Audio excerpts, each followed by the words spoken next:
Willow Creek Springs presents Healthy Living with your host, Joe Grumbine.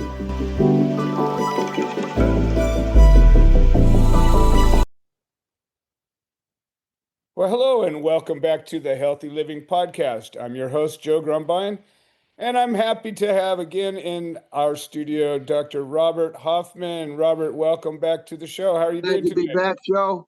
I feel like it's been a month since we've talked, but it really has only been a week or two. Excuse me. I was on the call last weekend, but I had just done an overnight ceremony in a sweat lodge, and I was really tired, so I mostly just listened. That's okay. Yeah, absolutely. So, since we last talked, I had begun the chemotherapy with Dr. Song, and just sort of to revisit, he was able to get me another session or another set of rounds with this cocktail of docetaxel, cisplatin, and 5-fluorouracil. And these are, heavy hitters. They're not light doses. And he's actually modified the infusion where I get half of the cisplatin in the beginning, and then tomorrow when I get the fluorouracil pump taken out, I get the second half of the cisplatin.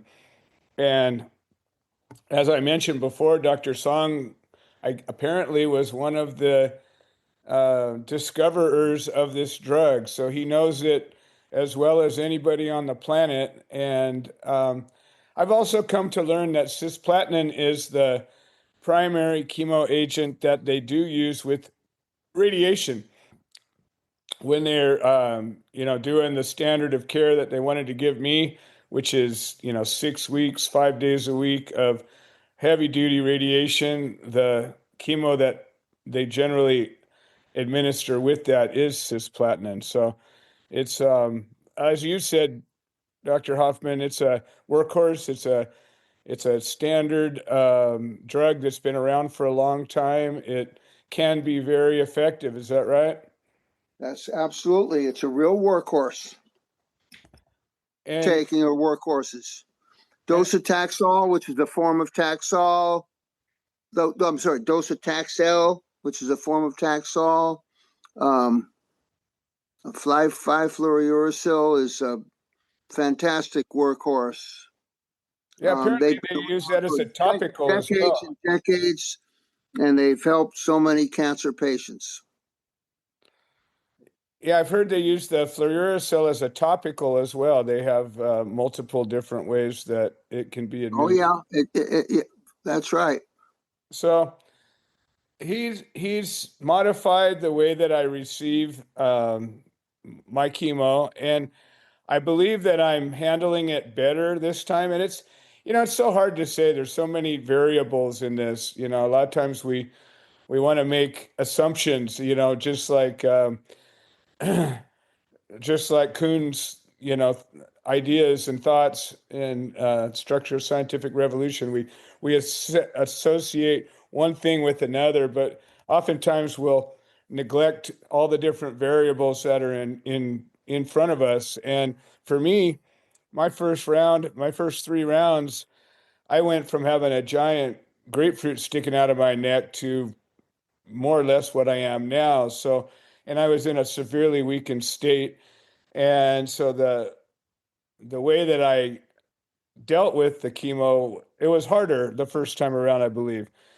And this time around, I'm also more mindful. The stuff really, what it does, I think, is it lowers your resistance to stress, in the sense of, like, when you get out there and move around, do something, you get tired faster. You don't realize it because you're used to just, I go out with my shovel and I dig some holes, and I could do that all day long. Well, now I go out there for half an hour and I come in, I get a little lightheaded, I lay down, take a nap. And so it's there's a balancing act. Yeah, that's for sure. And I think that's really important for people. I know that, initially one of my biggest problems was I didn't want any chemo. I didn't want radiation. I didn't want immunotherapy. I didn't want any of this stuff. I thought I could just handle it with natural solutions and good choices. And I I just didn't realize what was all in play. And really, we can mitigate a lot of the problems that some of these drugs can present with this low methionine diet and the methionase and oxidative therapies and exercise and things like aloe vera. And, there's all these little tools that can really make it to where it's not such a problem. Like, for example, I think it's the docetaxel, but it might be the cisplatin as well that can cause kidney damage. And if you don't drink a lot of water, if you don't drink enough fluids to keep that flushing through, and it's critical. Like like when you get this stuff in your body, you get nausea. You don't feel like doing anything. You don't feel like eating. You don't feel like drinking. You get kind of a lousy taste in your mouth, and your motivation to put food in there just isn't like what it would be. But you got to remember, there's these pieces to handle, just like the diet. You never forget the diet. You never forget keep drinking that water, keep drinking that juice. Keep yourself flushed. And even like the fluorouracil can cause mouth lesions, and I can feel it, trying to get a little sensitive, and I drink that aloe juice, and I swish with the saline solution, and it keeps it in check. And I think that's a big part of this whole journey is, for people to remember that, it's your job to take care of yourself. It's your job to find these answers. The doctor's going to tell you some, they're going to give you a little handout. They handed me a little pamphlet that said, these are the drugs you're going to be taking. And it had some stuff in it. But like our calls on Sunday, I think, that's critical. I thought last Sunday's call was really powerful with Gabriella and her problems, and Dr. Exume really drilling home, the importance of, you can't Nutrition. you can't let your nutrition go down, or as he said, start closing doors. Yep. And, I think that's so critical, with the diet that you've, discovered and recommend, um, and the enzyme and all of this. It's a hard road. A lot of people can't handle it. Just like, you've always said, it's hard to find enough test subjects to validate these things because people just don't want to stick to it. But we got a good group, people that have got the chops to make this a lifestyle. You got Gene, he's been on this for years now, and a number of the members of our call have, I've only got about 6 months into me, but it's a routine now. It's not such a big deal. I don't even crave meat like I used to, the way I used to. I still I still, get a hankering once in a while, especially for fish, which is the one thing that I really probably won't be able to eat. But you just get through it. You know what I really have a hankering for? Waking up the next morning. That's that's the part that really, people don't realize. When you get a glimpse of what it might be like not to be able to do that, and then you see a road to where you can do that maybe for a long, long time. And all these little things are no big deal after that. So Absolutely. tell me what's been going on over there. I know we were going to try to get you guys to go see Dr. Song on Monday, and it was a crazy day. Anytime, Joe. It's okay. Oh, no, Anytime. no, I know. It was like the gods were saying, not this day. I showed I, up. I, I, I got it. So let traffic. me tell you a little bit news. Yeah. So I got an email from the main TV in Russia on a couple days ago. Okay. Said they want to interview me, Really? and they want to come over to the company, and their main interest is combining ivermectin and methionase. That was Wow. so Wow. they came over today, and Wow. the program. I'll send you a link Yeah. to the channel, Nice. uh, That's exciting. and it's going to air Moscow time Saturday morning, which I guess is Friday night here. I don't know Okay. exactly the time. I'll find out. But I Nice. have a live link to the channel. Beautiful. So they asked very good questions. It was a short interview, but Okay. somebody intelligent made up the questions. All right. Well, why did you use ivermectin? It's a anti-parasite. I said, well, Right. I read some papers on it that it has potential as an anti-cancer agent. Mm-hmm. Well, why did you combine it with methionase? Well, we've combined so many drugs with methionase with good results. I thought this would be too. Makes sense. Then they said, well, there was a TV program with Mel Gibson and Joe Rogan, and they said they cured a patient with ivermectin. Well, what do you think about that? I said, I don't think anything about it. I don't take that kind of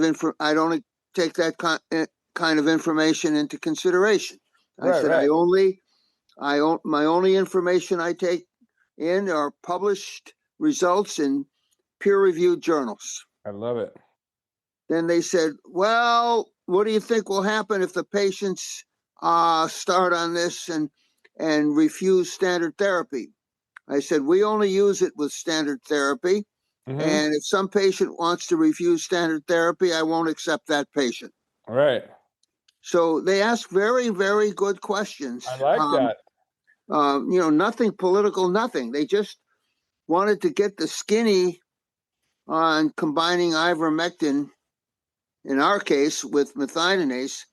I guess somehow in Russia, there's been some spark about ivermectin, and they found out about us.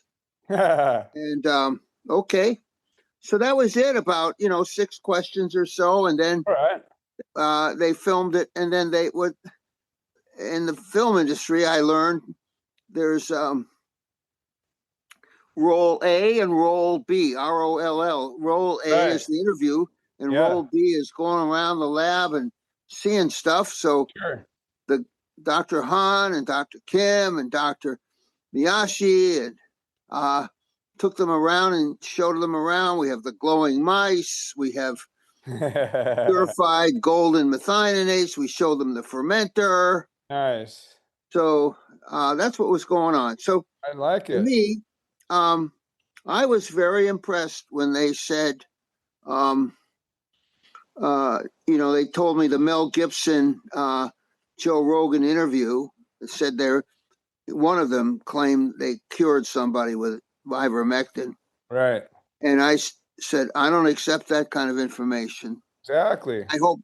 I hope a lot of other people won't either. Right. That's I said I accept information in peer-reviewed journals. Mm-hmm. And then the other question is, what are you going to do if people start giving up standard therapy? Well, I said basically not with me. They're not. Right. I don't Right. accept the patient who's going to do that. And I think that's huge. I think all of those elements are great. How do you suspect that they became aware of that topic and your work? Easy to PubMed. If you these days, I guess somehow ivermectin is a well-known substance. Right. Won the Nobel Prize It's gotten a lot of a airplay few lately. years ago as an anti-parasitic. People have been publishing here and there about its anti-cancer activity, and then it became very controversial during COVID. Right. A lot of claims, and it became political, unfortunately. Right. And so it's out there. Right.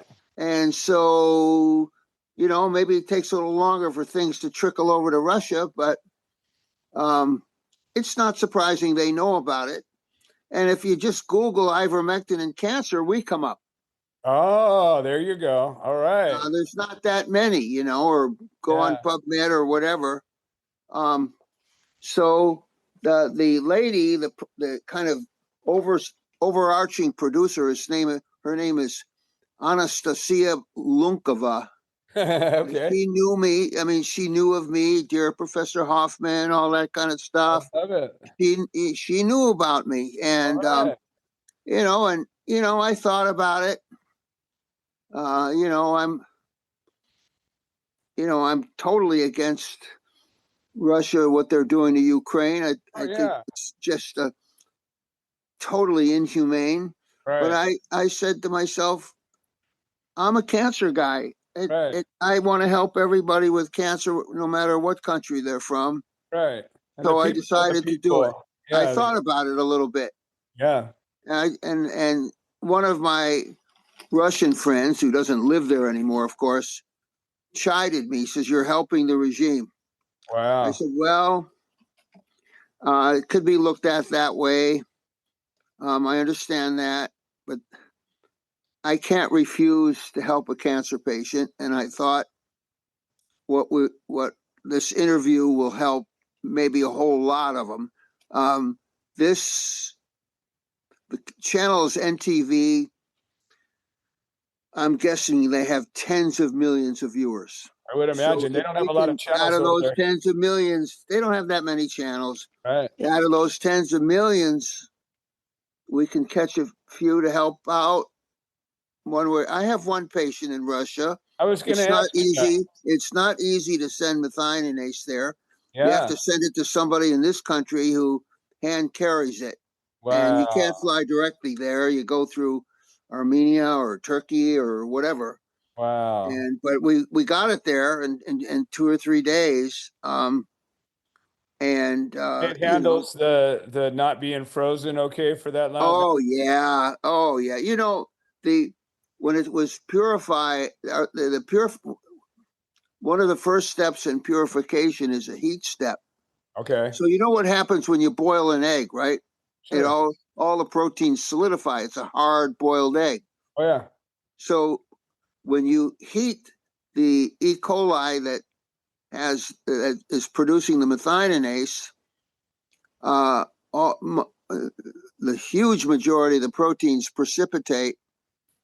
Methionase, hey, no problem for me, says Oh, okay. methionase. It stays in solution. We're talking about 50 degrees centigrade, which is, I don't know, 122 or something Yeah, yeah. Fahrenheit. So that's no problem. I don't like it sitting around a long time because Right. it's in a saline solution and Yeah. it's not been sterilized. So something Right. can grow in there. So I don't like that. But a few days, the ice melts, nothing. Yeah, the reason I asked is because on the box that I get it on, it says store at negative 54 centigrade. Yeah, And I'm sure that's minus 20. best Minus practices. 20. No, it's minus 20 centigrade. Oh, okay. There you go. Yeah, I don't, my brain Um, is a little off. and, that's just for general safety. Yeah, best practices. That's good. Yeah, generally I keep it in the freezer and then I'll take out 2 little vials a day and I put them on my dresser and I'll take them, after my There you meal. go. That's perfect. You can also even put them in the fridge. They'll, Yeah, they'll be melted overnight in time for you. Either yeah, yeah. way, So that's good. Well, I was curious about clients that you have in Russia and even other countries. You've been we have making, a regular in Finland, and delivery there is very smooth. We have a regular in Turkey. Delivery there is only by courier, by carrier. Um, we have in England, Australia, sometimes we get a hard time, but we get it through. UK is really good. I was going to say, is there any countries where you're having I mean, this is treated as a supplement, so it doesn't really. A lot of countries don't care. It's for them. It's heroin or something. Oh, okay. Yeah, because I know I like mean, my Turkish patient says no way we can get it through, so they find travelers. I love it. I got to go underground. Yeah, or in the air or whatever. Yeah, one way Yeah. or another. Yeah, get your smoke. It goes country by country. The smoothest country is Japan. Yeah, yeah. We ship there almost every day. Nice. How many clients do you think you have in Japan? Easily 50. Nice, nice. That's awesome. Well, that is that. It's been what, about 6 months we've been working together, and I'm just I get more and more impressed with, how the knowledge, it seems to be seeping out, first Little some, by little. Now it's even made it to Russia. I know exactly. And you didn't solicit them. They came and found you. They sure did. And this program, I don't know how much people will learn from it, but it's going to go to millions and millions. Well, and that's the big reason why I keep coming back and talking about this, because I'm confident.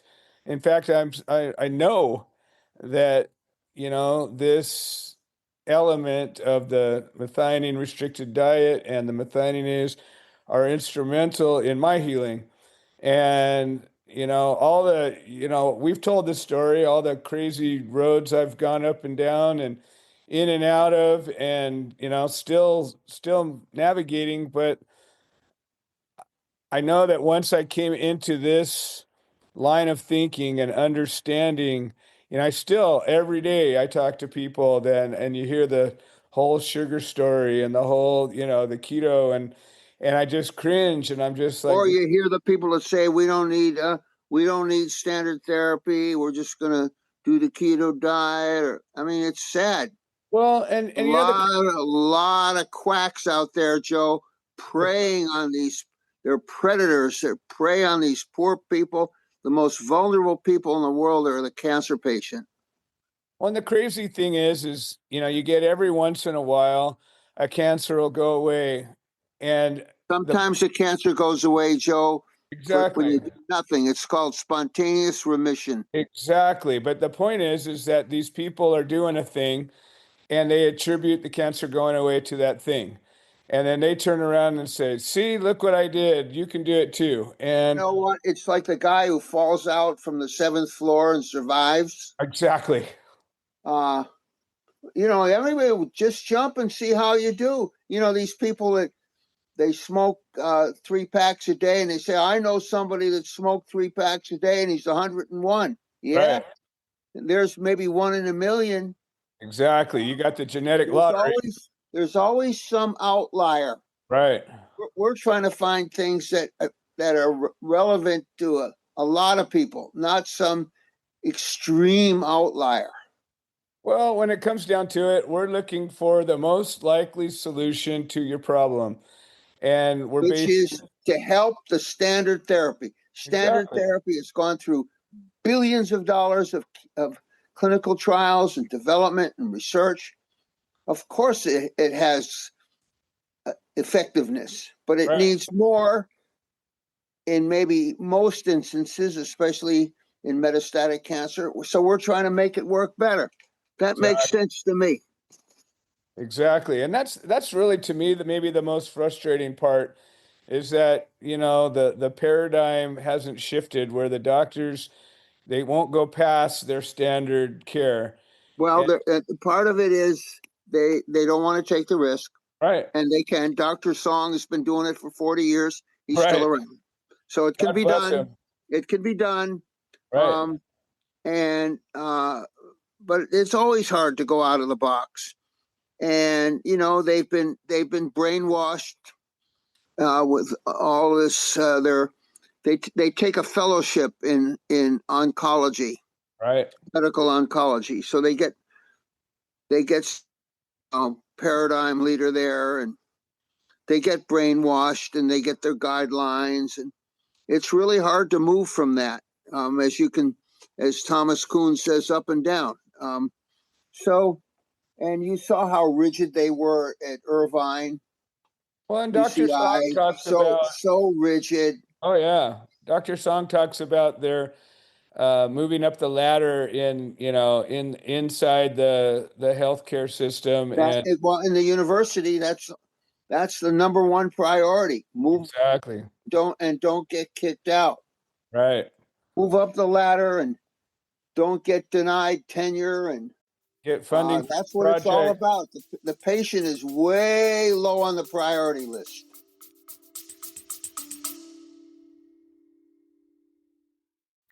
Hi, this is Joe Grumbine, and I wanted to share an update. The platform that hosts this podcast has made some changes to the subscriber settings, and we have a number of subscriber-only episodes that we offer to the supporters, and for a minimum of $3 a month, we can get you signed up. And if you're already signed up and you're having some kind of trouble locating these episodes in the other platforms, I would say maybe the best answer is to unsubscribe and then resubscribe. I'm sorry for the hassle. I don't have any way to make a change, but I'm very grateful for all the support. Thank you. So that brings me to, and I don't know, I don't think you mentioned you didn't have a whole lot of experience with the immunotherapy drug. The patent name, I think, is Keytruda, and it has another name. Keytruda is the number one. Yeah, that's the one they've got me on. And so far I've taken one round. And the thing about Dr. Song that I really like is he doesn't just follow that standard protocol. So like after I took these chemo drugs at UCI, when they took the pump out of me, they gave me an injection that is supposed to stimulate white blood cell production. And that's to just keep you from getting leukopenia. But Dr. Song said, you know what, you don't need that unless you need it. And well, so I agree with that, because you never know. I mean, you do enough of those injections, you might induce a leukemia. So, yeah, if you don't need it, you don't need it. Well, and the thing that I like about Dr. Sung is he's testing my blood. Every time I go there, he yanks blood out and he's doing these tests and he's looking at them and he goes over the tests with me. And he's looking at the hemoglobin and the white blood cell count and all these things that are indicators that, my immune system is functioning or not. And after I got the first round of chemo, before I started the Keytruda, he took blood and while I was still there, because remember, I go in there, I get the pump out, then they give me the last infusion, which takes a couple hours. And so he's got time to run the blood test and he gets his results back right away. He came back and sat there with me and says, well, your white blood cell count's down, but let's give it a couple of days and see if it comes back. And then we'll see where we go. And he had me come back on Monday, or no, I called him Monday. And I called him Monday morning. Now, who does that? Who gets to call their doctor at 9:00 on Monday morning and talk to the doctor? And I did. I called him back Monday morning. And he says, well, your blood cell count came back up and you're going to be okay.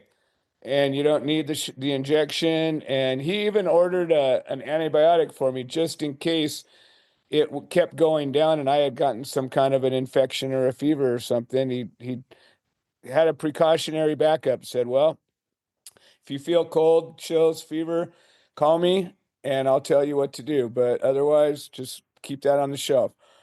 Sure enough, everything was okay. I didn't need to take that injection. My immune system returned back to normal. And I upped my intake of that Hominex, and my protein and albumin levels raised back up. And we were able to manage without me having to eat a bunch of meat. I did take on a little bit more beans than I normally did, but just a little bit. And I took a little extra enzyme, and There you so go. far I have had no noticeable um, side effect from the Keytruda. It's hard to tell, because the chemo just really, it knocks you for a loop. But here's the kicker. Last week, um, so I do the chemo, and then I do 2 weeks of not, and then I do it again. And the first week after, you're still kind of recovering, building your strength and whatnot. Plus, I just took the immunotherapy. But um, the second week, I really got stronger, a lot stronger. And I was able to eat. I put on, I don't know, 6 or 7 pounds during the week.